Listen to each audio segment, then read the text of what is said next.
Hi friends, this is Shukesh once again, and well, today I'm gonna unbox this all new Lenovo Moto G4 Plus. And yes, it's no more Motorola Moto, it's Lenovo Moto. Sounds quite weird, but here at the bottom of the box you are still getting mention of Motorola.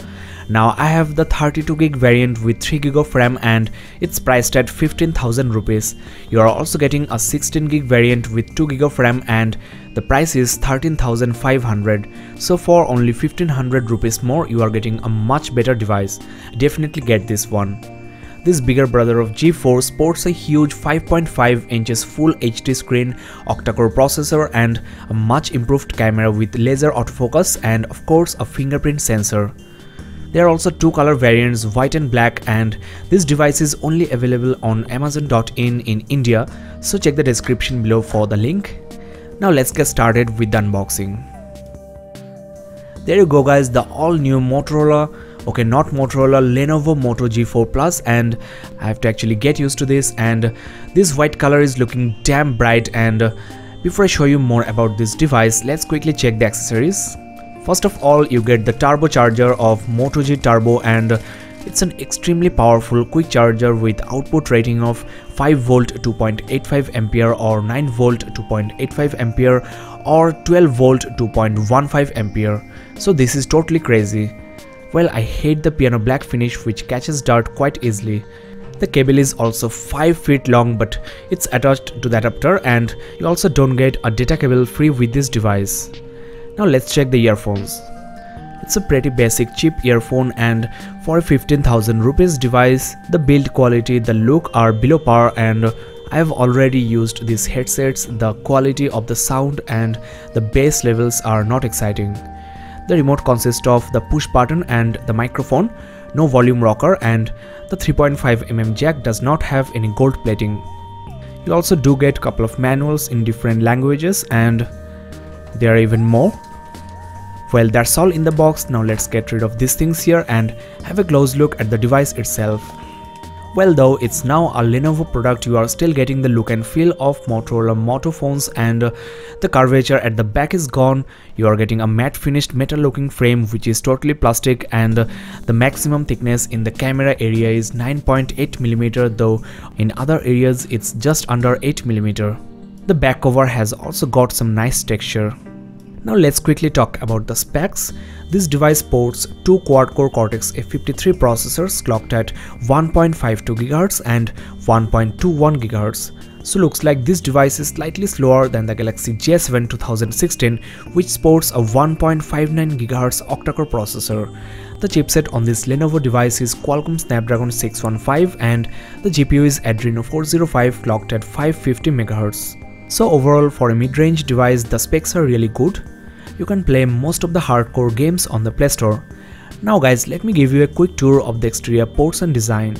First of all, you get a 5.5 inches Full HD resolution IPS panel with 401 ppi, which is excellent for a device in this price category. The screen to body ratio is also not bad, 71.2%. Right below the display you get a fingerprint sensor, which is neither a push button or capacitive home button unlike iPhones or Samsung Galaxies. This button is accompanied by your primary microphone hole. Right above the display you get your ear speaker grill, the proximity and ambient light sensors, and of course the front facing 5MP camera with Full HD recording and QHD slow motion videos. The maximum aperture of this lens is f2.2. The rear camera is a 16MP shooter with f2.0 aperture, and the video recording capability is the same as the front camera, that is 1080p at 30fps and slow motion QHD videos at 120fps. This camera is assisted by a laser autofocus for faster autofocusing, and you are also getting dual LED flash. There is also a secondary microphone for noise cancellation during a voice call. Motorola's logo dimple is also there. The top houses the 3.5mm headphone jack, and the bottom packs the micro USB 2.0 port with OTG capability, that is you can attach your pen drives, hard drives, your mouse, keyboards, etc. The volume rocker is on the left side of the phone and the power key is just above with nice texture. There is nothing at the right side of the device. I really like the way the buttons are put. If you are right-handed, you can easily access the keys, but on a Samsung device you get the volume rocker on the left, which is impossible to access if you are holding the phone with your one hand. Let me quickly show you the Samsung Galaxy J7 2016, which is the biggest competitor to this phone, and both feature the same screen size and the dimensions are also very close actually. Well, the Galaxy is slightly slimmer and also slightly shorter. You are getting metal frame on the Galaxy J7 but an inferior 720p display. I also want to show you the Lenovo Li1S Eco, which is a 10,000 rupees device sporting a full HD 5.5 inches display and full metal unibody construction. Everything on this phone is great, though the camera is not satisfactory and this phone heats up during gaming. Let me also show you the iPhone 6s Plus sporting the same screen size, and I want to just compare the dimensions of the phones. As you can see, the iPhone is bigger, wider and slimmer. Now let's quickly remove the back cover and check what's under the hood. You are getting this big 3000 mAh battery and it's non-removable. This is a dual SIM device with micro SIM slots, and you are also getting some adapters, so if you have a nano SIM you can actually use that, and there is also a micro SD card slot expandable up to whopping 128 gig. Well guys, that's all on the exterior. Now let's attach the back cover and switch on the display.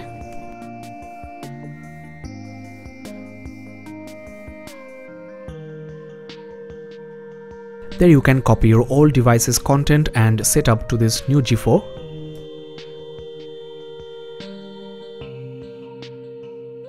Let's also quickly set a fingerprint lock. Well, I have to put a backup password, and I can also hide my sensitive or all of my notifications on the lock screen when the device is locked. Now I have to put the finger on the sensor for a couple of times. For better result, try all the areas of your finger. Well guys, the device is ultimately ready and looks like you are getting the stock Android interface just like before, and let's have a close look at the display here. Well, full HD resolution on a 5.5 inches screen is more than enough. You cannot see any type of pixelation even from this distance, and the color rendering is also quite good, but the viewing angles are just okay, not as good as Super AMOLED. The brightness level is also decent for outdoor. Let me quickly compare this with the Galaxy J7's display, and as you can see, the Super AMOLED is highly saturated and the viewing angles are also the best. But the resolution is just 720p and you can notice the pixels if you look very closely. So overall, I prefer the full HD screen of Moto G4. Well, as usual, before I open any application, I want to quickly check the storage, RAM, etc. And as you can see, there is already a system update pending. This enhances your camera further and also fixes other issues.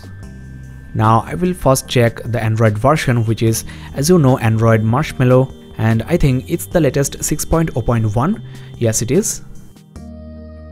As I mentioned before, I got the 3GB RAM variant, and as you can see guys, out of the box I'm getting 2GB of RAM free, which is just amazing. And as this is a stock Android device, the RAM uses by the system and the interface is quite low. The 2GB variant will have around 1GB of RAM, which is not ample, so just invest 1500 rupees more and you will be much happier. The storage is again 32GB, and out of the box I am getting 25.38GB. You are also getting the SD card support, and as you know, Android Marshmallow enables you to merge your SD card with your internal storage, so there will be no storage problem on this G4 Plus ever. Now guys, let me give you a quick tour of this interface, that is the software and the features.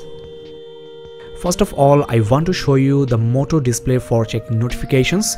When your device is resting on the table, if you pick it up or just shake, you can see a white lined notification of your missed calls, pending messages, and also your time and date.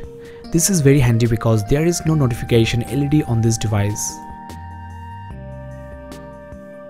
Interestingly, along with your camera, you are also getting a microphone on the lock screen. What is the time now?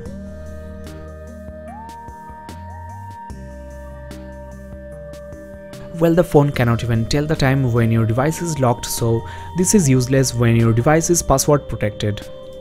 Now let's check the fingerprint sensor, which is always active, no need to turn on the screen, and as I mentioned before, this is not a navigation key, there is no use of it when the screen is on.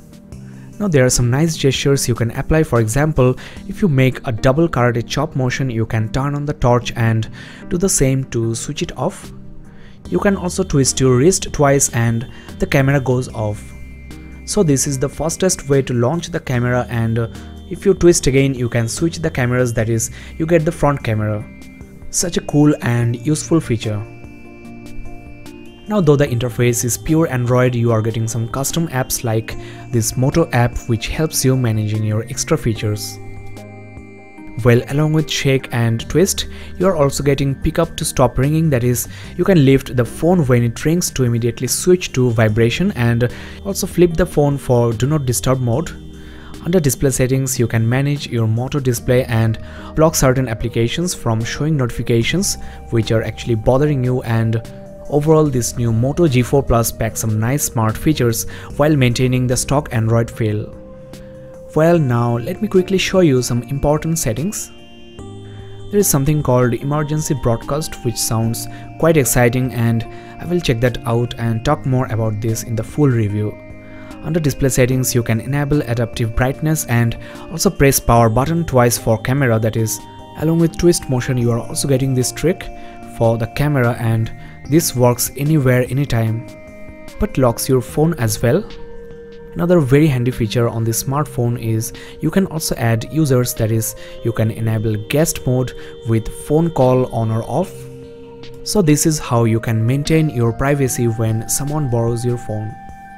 With the Motorola ID, you can track your lost phone and delete your data remotely. There are actually a lot more features, and I will show you all of them step by step on my full review, so don't forget to subscribe and keep in touch.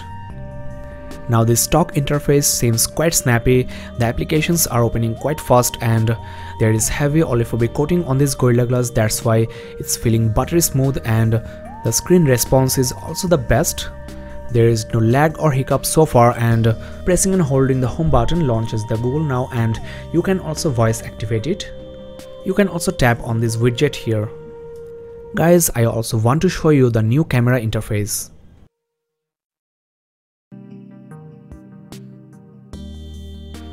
While the autofocusing seems blazing fast and it's continuous, there is basically no shutter lag, and you can also enable HDR, flash, and also a timer. You can switch the camera, and there you get the menu.